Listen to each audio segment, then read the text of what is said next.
service of CNC Worldwide.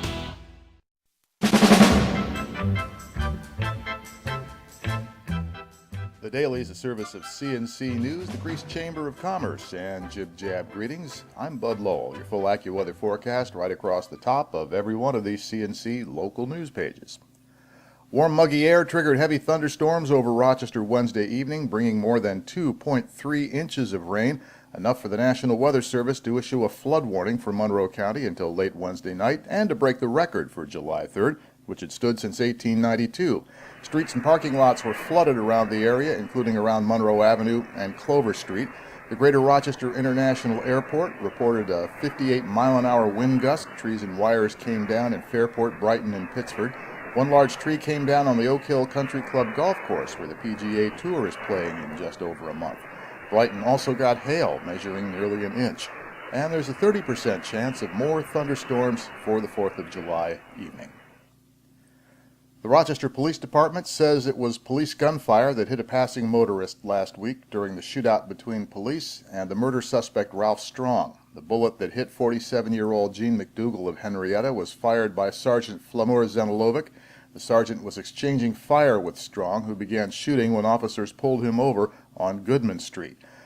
McDougal was released from Strong Memorial Hospital Wednesday, and he is recovering at home. Police Chief James Shepard visited him earlier this week and expressed his regrets.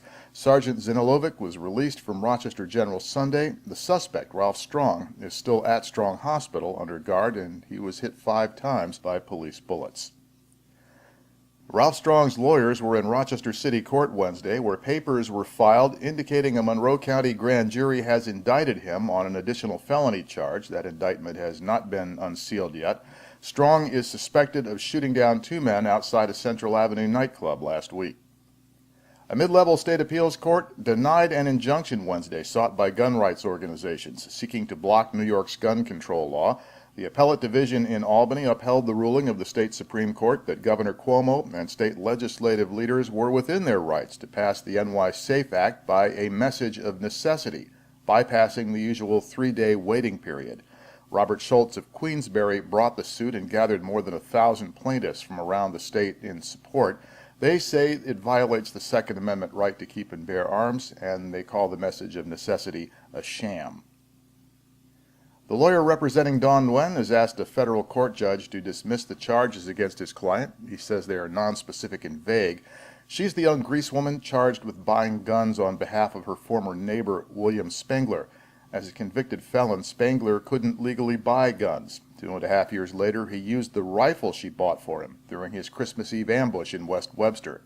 Nguyen was charged with knowingly making a false statement during a firearms purchase, also possessing guns while using marijuana. Her lawyer has filed motions with the court saying the charges should be dismissed because they don't specify when Nguyen gave the guns to Spengler or when she used marijuana. The Ontario County Sheriff's Office has charged a 21-year-old Honeoye woman with rape after she allegedly had sex with a 16-year-old boy.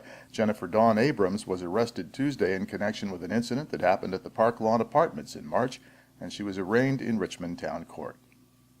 To the left of the player window are links to these and other stories, and at the bottom of the page are links you can use to post news directly to us. Next podcast as it happens, updates as necessary. I'm Bud Lowell, CNC News. Have a great 4th.